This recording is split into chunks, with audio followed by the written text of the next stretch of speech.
لکھیں، اس کی تعین کریں۔ اگرچہ اس کام میں انہیں کوئی کامیابی نہیں ہوئی، لیکن انہوں نے اس بات کا احساس ضرور پیدا کر دیا کہ زبان عہد بعہد بدلتی ہے۔ یہ کام تو انہوں نے بہت محنت سے کی تھی، لیکن اس سے کوئی کامیابی نہیں ہوئی، لیکن اس بات کا احساس ضرور ہو گیا کہ زبان عہد بعہد یعنی زمانے کے ساتھ ساتھ زبان بھی بدلتی رہتی ہے، اور آج کی ادبی زبان کل کے لیے بھی کارآمد ہو یہ ضروری نہیں ہے، اور آج کل جو ادبی زبان ہے ہو سکتا ہے آنے والے کل کے لیے یہ کارآمد نہیں ہو۔ آزاد نے شعراء کے کلام کے تفصیلی نمونوں کے ساتھ ساتھ ان کی سوانح اور شخصیت کا خاکہ بھی پیش کیا ہے۔ آزاد نے جو شعراء کے کلام لکھے ہیں، تفصیلی کلام، اس میں اس شعراء کے سوانح اور شخصیت کا خاکہ بھی ساتھ ساتھ لکھا ہے۔ یہ خاکے بہت دلچسپ ہیں، ان کی مدد سے شاعروں کی جیتی جاگتی تصویریں ہمارے نگاہوں کے سامنے آ جاتی ہیں۔ اب انہوں نے جو شعراء کے خاکہ لکھا ہے تو وہ اتنا دلچسپ ہے کہ وہ لگتا ہے کہ ہمارے سامنے جیتی جاگتی تصویر ہے، وہ ہمارے سامنے چلتے پھرتے نظر آتے ہیں۔ آب حیات کے ابتدائیے میں آزاد نے اردو زبان کے آغاز اور ارتقاء پر بھی کچھ روشنی ڈالی ہے۔ آب حیات کو جو ابتدائیہ ہے، جو شروع کا چیپٹر ہے، اس میں اردو زبان کے آغاز اور ارتقاء پر بھی کچھ روشنی ڈالی گئی ہے۔ آب حیات ادبی تاریخ کا نقش اول ہے، نقش اول یعنی پہلا نقشہ ہے ادبی تاریخ کا، اور بہت محدود ماخذ اور وسائل کی مدد سے آزاد نے یہ کہانی مرتب کی ہے۔ آب حیات کی مقبولیت کا ایک بہت بڑا سبب آزاد کی انشا پردازی اور علمی زبان ہے۔ آزاد کا سلب بیان کہیں کہیں علمی زبان سے مطابقت نہیں رکھتا ہے۔ آب حیات کا شمار اردو نثر کے شاہکاروں میں ہوتا ہے، کیونکہ انہوں نے اردو شاعری کی پوری تہذیب کو اس میں زندہ کر دیا ہے۔ آب حیات جو کتاب ہے وہ بہت ہی مقبول ہوئی اور سب سے زیادہ پڑھی جانے والی کتاب تھی، اور اس میں آزاد کو جو اسلوب بیان ہے کہیں کہیں علمی زبان سے مطابقت نہیں رکھتا ہے، کہیں کہیں انہوں نے اپنی زبان بھی استعمال کی ہے۔ آب حیات کا شمار اردو نثر کے شاہکاروں میں ہوتا ہے، یعنی بہت ہی اچھی کتاب ہے، جو سب سے شاہکار کتاب ہے، کیونکہ انہوں نے اردو شاعری کی پوری تہذیب کو اس میں زندہ کر دیا ہے۔ انہوں نے کیا کیا ہے؟ اردو شاعری کی پوری تہذیب کو اس کتاب میں زندہ کر دیا ہے۔ آئیے پڑھتے ہیں محمد حسین آزاد جو ان کے مصنف ہیں، ان کی حالت زندگی پڑھتے ہیں۔ محمد حسین نام آزاد تخلص دہلی کے رہنے والے تھے۔ ان کا نام محمد حسین تھا، آزاد تخلص کرتے تھے، دہلی کے رہنے والے تھے۔ ان کے والد مولوی محمد باقر اردو کے ایک اہم اخبار کے ایڈیٹر تھے۔ ان کے جو والد تھے ان کا نام کیا تھا؟ وہ مولوی محمد باقر تھا اور اردو کے اخبار کے ایڈیٹر تھے۔ اس اخبار کا نام دہلی اردو اخبار تھا، جس میں 1857 کے جنگ آزادی کی حمایت کی گئی تھی۔ ان کے اخبار کا نام تھا دہلی اردو اخبار، اور اس میں کیا کہا گیا تھا کہ 1857 کی جو جنگ آزادی ہوئی تھی جو انگریز اور مسلمان میں، تو اس میں اس کی حمایت کی گئی تھی۔ لہذا جب انگریزوں نے دلی پر دوبارہ قبضہ کیا تو انہوں نے مولوی محمد باقر کو موت کے گھاٹ اتار دیا، اور محمد حسین نے دلی چھوڑ کر کئی سال تک بھاگے ہوئے مجرم کی طرح بقیہ زندگی بسر کی۔ لیکن انگریزوں نے کیا کیا کہ جب دوبارہ انہوں نے دلی پر قبضہ کیا تو محمد باقر کو کیا کیا؟ موت کے گھاٹ اتار دیا، اور محمد حسین آزاد ڈر سے کیا ہو گئے؟ دلی چھوڑ کر چلے گئے، بھاگ گئے، اور مجرم کی طرح بقیہ زندگی بسر کی۔ برسوں کی پریشانی کے بعد بالآخر محمد حسین آزاد لاہور پہنچ کر محکمہ تعلیم میں ملازم ہو گئے۔ بہت ہی پریشانی میں انہوں نے زندگی گزاری، لیکن پھر کہاں آ گئے؟ لاہور پہنچ گئے اور وہاں محکمہ تعلیم میں ملازم ہو گئے۔ وہ علمی و تعلیمی میدان میں بہت سرگرم رہے، انہوں نے بہت کام کیے ہیں علمی اور تعلیمی میدان میں، اور بہت سی نصابی کتابیں تیار کی۔ اسی ملازمت کے دوران انہوں نے نئے طرز کے مشاعروں کی بنیاد رکھی ہے۔ محمد حسین آزاد جب لاہور پہنچے تو وہاں انہوں نے اپنی تعلیمی اور علمی سرگرمیاں بھی جاری رکھی، اور انہوں نے نئے طرز کے مشاعرے کی بنیاد رکھی۔ ان مشاعروں میں ترہی غزلوں کے بجائے موضوع دے کر نظمیں لکھوائی جاتی تھیں۔ ابھی یہ جو مشاعرہ ہوتا تھا اس میں جو غزل کے ترہ دیا جاتا تھا، اس کے بجائے کیا ہوتا تھا؟ نظم کا ایک ٹاپک دے دیا جاتا تھا، ایک موضوع دے دیا جاتا تھا کہ اس پر آپ کو نظم لکھ کر لانا، جیسے برسات دے دیا گیا، جیسے موسم بہار دے دیا گیا، تو ایک موضوع دے دیا جاتا تھا ٹاپک کہ اس پر آپ کو نظم لکھنا ہے۔ اسی طرح انگریزی طرز کی کتابیں بھی تیار کی گئی ہیں، ان میں آزاد کی نیرنگ خیال خصوصاً قابل ذکر ہے۔ اور اسی طرز پر انگریزی طرز کی یعنی انگریزی طرح کی کتاب بھی تیار کی گئی، اور ان میں آزاد کی نیرنگ خیال خصوصاً قابل ذکر ہے۔ آزاد نے ایک کتاب لکھی نیرنگ خیال بھی، جو اسی طرز پر تیار کی گئی۔ محمد حسین آزاد کی تصانیف میں سب سے زیادہ شہرت آب حیات کو ملی۔ محمد حسین آزاد نے جتنی بھی تصنیف کی ہے، جتنی بھی کتابیں لکھی ہیں، اس میں سب سے زیادہ شہرت کسے ملی ہے؟ آب حیات کو ملی۔ اسلوب کی دلکشی کے باعث آب حیات اردو کی سب سے زیادہ پڑھی جانے والی کتابوں میں شامل ہے۔ علم زبان پر سخندان فارس بھی ان کی ایک اہم تصنیف ہے، اور علم زبان پر انہوں نے ایک اور کتاب لکھی ہے، کیا نام ہے ان کا؟ سخندان فارس۔ آزاد کرداروں اور واقعات کا اس طرح بیان کرتے ہیں کہ وہ چلتی پھرتی تصویریں بن جاتی ہیں۔ ان کی تحریر مناسب الفاظ اور استعاروں کی دلکشی کے باعث بہت جلد یاد ہو جانے کی صفت رکھتی ہے۔ ان کی جو تحریر ہے، اس میں ایسے دلکشی انداز میں لکھا جاتا ہے اور استعارے استعمال کیے جاتے ہیں کہ ان کی صفت کی وجہ سے کیا ہمیں اس کا سب کچھ یاد رہ جاتا ہے۔ اب آئیے آگے پڑھتے ہیں۔ مرزا مظہر جانے جانا، جو محمد حسین آزاد نے لکھی ہے، اور یہ کہاں سے لیا گیا ہے؟ یہ کتاب آب حیات سے لی گئی ہے۔ ٹھیک ہے، آپ یہ بات یاد رکھیں گے، آپ کو ضرور ایک نمبر میں کوشچن آ جائے کہ مرزا مظہر جانے جانا کہاں سے کس کا اقتباس ہے؟ تو یہ کہاں سے لیا گیا ہے؟ محمد حسین آزاد کی کتاب آب حیات سے لی گئی ہے۔ اب مرزا مظہر جانے جانا، جانے جانا کا مطلب ہے کہ جان کی جان، نو میں جو زیر لگ جاتا ہے یہاں پہ اس کا بیچ کا مطلب ہوتا ہے کا کے کی کے بدلے جانے جانا لکھا ہے، جیسے جان کی جان، تو اسی طرح سمجھ لیے جانے جانا۔ مرزا مظہر جانے جانا کے والد عالمگیر کے دربار میں صاحب منصب تھے۔ والد کا تھا عالمگیر اورنگزیب بادشاہ کا لقب ہے، ٹھیک ہے، تو ان کے عالمگیری دربار میں صاحب منصب تھے، یعنی عہدے دار تھے، کسی عہدے پر فائز تھے۔ نسب ان کا باپ کی طرف سے محمد حنیفہ سے ملتا تھا۔ اب نسب کیا ہے؟ یعنی خاندانی سلسلہ ان کا کس سے ملتا تھا؟ محمد حنیفہ رضی اللہ عنہ سے ملتا ہے، جو کہ حضرت علی کے بیٹے ہیں، جو کہ حضرت علی رضی اللہ عنہ کے بیٹے تھے۔ محمد حنیفہ کون تھے؟ حضرت علی رضی اللہ عنہ کے بیٹے تھے۔ ماں بیجا پور کے شریف گھرانے سے تھیں۔ دادا بھی دربار شاہی میں صاحب منصب تھے۔ دادی اسد خان وزیر عالمگیر کی خالہ زاد بہن تھی۔ اب دادی اسد خان وزیر عالمگیر یعنی عالمگیر کے وزیر، عالمگیر الٹا ادھر سے پڑھیں گے، عالمگیر کے وزیر کی خالہ زاد بہن تھی۔ پردادا سے اکبر بادشاہ کی بیٹی منسوب ہوئی یعنی رشتہ لگنا، نسبت کیا گیا۔ ان رشتوں سے تیموری خاندان کے نواسے تھے۔ اب ان رشتوں سے کیا تھے؟ وہ تیموری خاندان کے نواسے تھے۔ 1111 ہجری میں جبکہ عالمگیر دکن پر فوج لیے پڑا تھا، ان کے والد نوکری چھوڑ کر دلی کو پھرے، یعنی دلی کو واپس آ گئے۔ 1111 ہجری میں جب عالمگیر دکن پر فوج لیے پڑا تھا، ان کے والد نوکری چھوڑ کر دلی کو پھرے، یعنی دلی کو واپس آ گئے۔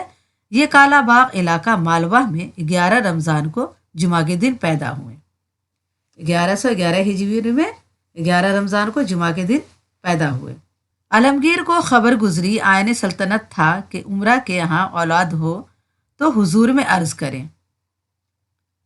جب عالمگیر کو خبر ہوئی تو آئین سلطنت یعنی شاہی قانون تھا، یہ سب شاہی قاعدے قانون تھے کہ اگر ہمارے کسی عمرہ کے یہاں یا کسی عہدے دار کے یہاں بچے پیدا ہوں تو وہ کہاں جائے؟ سلطنت میں اس کی خبر کی جائے۔ بادشاہ خود نام رکھے یا پیش کیے ناموں میں سے پسند کر دے۔